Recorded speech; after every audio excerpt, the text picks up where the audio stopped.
there's kind of one of the things I often say about Infonomics and how it all fits together is, there's the old adage that you can't manage what you don't measure, or you can't manage well what you don't measure well. And so I think my hypothesis is that a lot of organizations don't manage their data nearly as well as how they manage their other assets, their financial assets, their physical assets, even their human capital, other intangible assets like patents and trademarks and copyrights. Hello, and welcome to a brand new episode of the Engatica interview series. I'm your host, Kimberly, and we're really excited to have you join us today. We have with us a very special guest and exciting topics to talk about. We have Douglas Laney with me on the show. He is the Information Fellow at West Monroe and author of Infonomics and Data Juice. He also teaches at the University of Illinois and Carnegie Mellon Business School. So very warm welcome to you, Douglas. Thank you so much, Kimberly. Great to be on. We are super excited to talk to you about a lot of topics. But before that, let me tell you what the series is all about. The Engatica interview series is a powerhouse of insights from industry experts and influencers from around the world, a platform that provides the latest news on AI, automation, and technologies that will help you grow your business. So come be a part of our community where we learn, share, and grow together. Well, diving into my first question for you, Douglas, is what has led you to originate the field of Infonomics, and how has it actually evolved over the years? All right, we'll start at the beginning. So Infonomics, first and foremost, is the concept of treating data as an actual corporate or enterprise asset. And that involves monetizing it, managing it, and measuring it as an actual asset.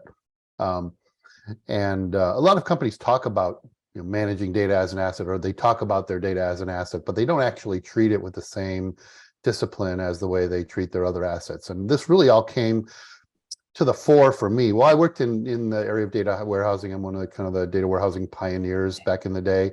Developed the first data warehouse project methodology. Had been working with data before that, back earlier in my career as a data administrator. And I really kind of always felt like data was kind of the lifeblood, the core of a business, or at least could be or should be. But after the 9/11 terror attacks, while I was at Gartner, the IT research advisory firm, some clients started contacting us, lamenting not only, of course, the tragic loss of life by their employees and others, but the loss of their data. And remember, this is in the days back in 2001, before cloud and before a lot of companies had even offsite backups. So some companies in the Twin Towers actually lost their data. Right? It was gone. They didn't know who their customers were, their employees. They lost contract data, and it became a real existential event for these companies.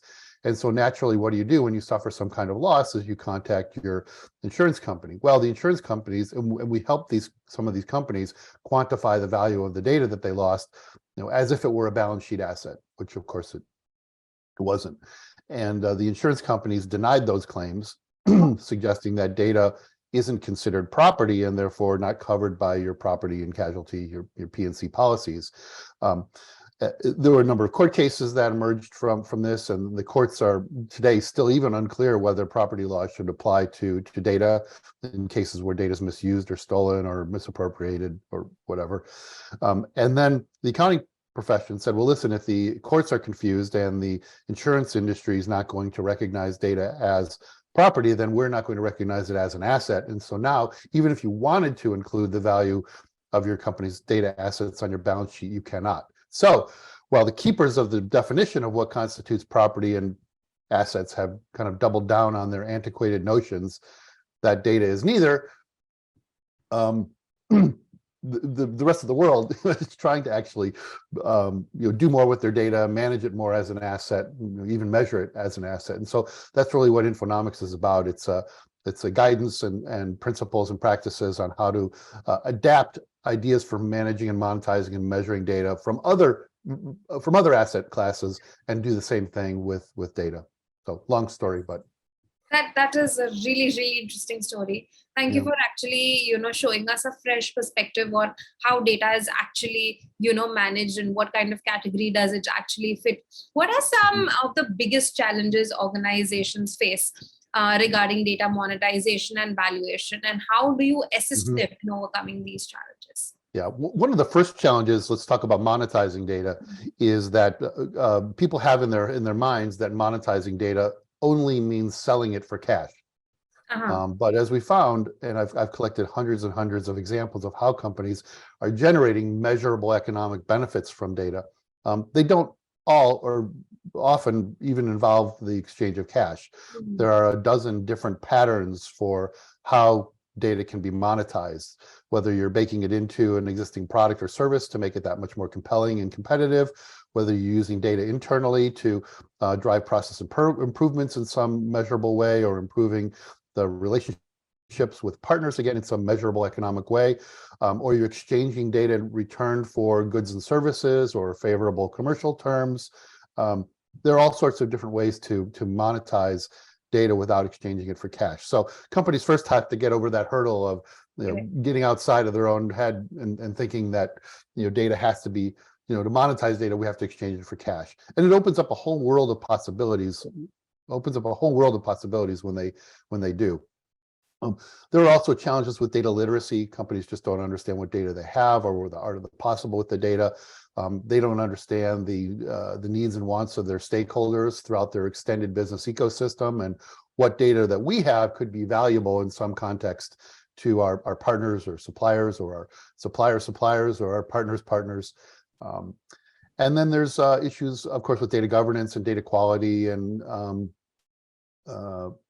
technical challenges of we don't even have our data well integrated enough to be able to monetize it in particular ways. So there's a host of challenges. Many of them are perception related. Some are culture, some are technical, some are data related. Yes, thank you so much, Doug, for actually, kind of highlighting all of this. And actually, one of that you mentioned, data literacy, it is actually very true, because I very recently read an article where people actually don't know what kind of data they have in the first place to actually then go and implement and then see how things can work out, right? So that was one of the things. Thank you so much. Can you also share some examples of big data based innovation you've actually helped with organizations achieve? Well, more recently, I've been working with organizations to help them identify ways to monetize their data. So we worked with a large pharmaceutical wholesaler and identified about $100 million a year of additional value, and including revenue, that they could generate by packaging up their data and making it available to their suppliers or pharmaceutical companies or investors. We did the same with a herbal supplement company. We worked with a couple of healthcare and pharmaceutical providers to help them measure the value of their data to drive certain kinds of improved behaviors related to data management, to determine what their budgets and resources they needed to have to manage their data effectively, and to understand the data's overall contribution to business value, including the ability to calculate its net asset value, or ROI to the organization. We've also worked with other organizations who've adopted some of the Infonomics concepts to identify new and innovative ways to drive value from the business. One of them, a manufacturing company of security systems, identified a dozen different new ways to generate value from their data, and now has increasing their market value by $300 million on about a $2 billion business. Excuse me. Another one is an energy company that used the data valuation models that I published to identify data assets that were costing them more than the value they were generating. And because they're in a regulated industry, there wasn't really a lot more they could do with that data they had. So they were able to make a defensible disposal or defensible deletion decision from that data, and are now saving hundreds of millions of dollars a year in cost overruns. So a lot of interesting ways folks are using the data valuation models that we've developed, or help them develop, or monetize data in kind of new and innovative ways. And my most recent book, Data Juice, shares 101 such examples of how organizations are squeezing value from their data assets in innovative ways. And I encourage people to flip through the book and not just look for examples in their own industry, but examples in other industries that might inspire them to be maybe the first in their own marketplace to adopt this idea. Yes, thank you so much, Doug. Do Sure. share the link with you with the book, and we'll make sure that it is also available for our community to actually go and take a look at, and actually find out things that they're actually missing out when we talk about data. Do you believe that the most critical skills for professionals who want to excel in the field of data and analytics strategy is really important, because looking at how things are really evolving in data, what do you think should be the most critical skills? Well, you mentioned professionals who want to excel, so I don't know if you're trying to trip me up, but Excel, of course, is one of the primary tools that folks initially use when they're, learning how to explore data. But unfortunately, I think one of the biggest skills is to be able to think beyond and go beyond hindsight-oriented analytics. In all the stories that I compiled, maybe 2% of them have anything to do with building a simple dashboard or scorecard, that reports on what's happening or what has happened in the past. The high value examples are those that are more diagnostic, predictive, prescriptive, or are using data to automate or digitalize something. And so really one of those main skills certainly for data scientists and those in the business side involved with data is to think beyond, well beyond the possibilities of simple, Excel spreadsheets and pie charts and so forth. On the engineering side, of course, there are a lot of tools that folks need to learn to be able to integrate data effectively and do it either virtually or physically. So I'm not going to get into all that, but that's more on the data engineering side. And then I think kind of in the middle is the need to have skills around understanding what data means, the data literacy part, and manifesting that in something like a data catalog or a data marketplace, or some kind of metadata oriented solution. So I really think it's understanding and appreciating the art of the possible, becoming data literate, and of course on the engineering side, understanding kind of the new tools that can integrate data quickly, and do so either virtually or physically. Yes, thank you so much for sharing that, Doug. How do you see the future of data and analytics evolving? What are the new trends or technologies do you see emerging in this field? Yeah, I don't really cover technologies myself. I'm more of a strategist, but some of the things that I think are really interesting are the imminent ability to incorporate an organization's broad enterprise content corpus into this generative AI, large language learning models, like ChatGPT. Right now we can use those models against what it's learned on the internet, but the ability to open up a company's own content to those kinds of technologies is going to be, I don't know, people use the word game changing. It's almost trite, but it really is going to be game changing in much the same way that the internet did in the mid 90s. I think this is going to lead to things like the ability to implement to create more of a self-driving organization. So we talk about self-driving cars, right?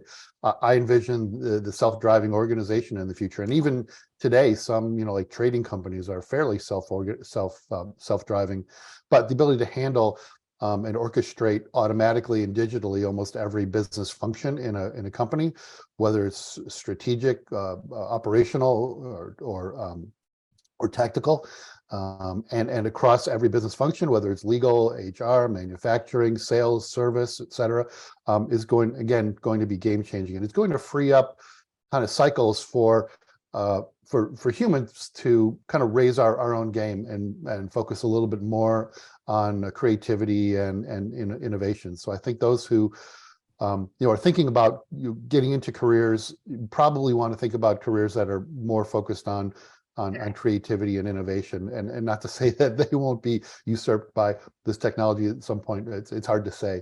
But I think we're also in a position where we're able to start really digitalizing everything, and even living in metaverse kind of spaces and operating commercially in those spaces as well. So it's going to be a really interesting next 5 to 20 years for sure.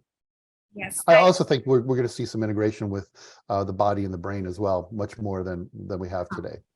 Yes, definitely. I still, the area where I still think, we've done great things in robotics, certainly in the manufacturing world, but I think the kind of the more human oriented or personal oriented robotics still lagging. I think some of these other more data and information related capabilities. Thank you so much, Doug. That was really, really helpful. Mhm. Are there any other sound bites you'd like to leave with our audience? Well, there's kind of one of the things I often say about Infonomics and how it all fits together is, there's the old adage that you can't manage what you don't measure, or you can't manage well what you don't measure well. And so I think my hypothesis is that a lot of organizations don't manage their data nearly as well as how they manage their other assets, their financial assets, their physical assets, even their human capital, other intangible assets like patents and trademarks and copyrights. And I think it follows that any asset that you don't manage as an asset is one that you're not going to be able to monetize well. And again, monetizing data is about generating new and innovative value streams from available data assets. So I think it all kind of fits together that, if you don't measure your data well, you're not going to be able to manage it well. And if you're not managing it well, you're not going to be able to generate economic value from it well. So that's kind of a long soundbite. And then I think I'll just kind of finish with one of my favorite quotes from one of the pioneers of artificial intelligence, Marvin Minsky, who I heard him speak while I was at university. And he said, keep in mind that we're in the 1,000 years right now between no technology and all technology. And you can listen to what us, so-called experts say, but keep in mind that we're really all ignorant savages. That is really amazing. Thank you so much, Doug, for sharing your valuable insight with us. It is super, super fun to know about all of this, especially from an expert coming from you. So thank you so much for actually making this like an interesting topic and not, boring us with a lot of these technical jargons and actually simplifying this for us. Thank you so much for your valuable insights. My pleasure. Thanks, Kimberly. Take care. Thank you. For more content, subscribe to Engati and tap the bell icon so you get access to exclusive content coming from thought leaders from around the world. We'll see you with a new expert soon, so stay tuned. Bye-bye.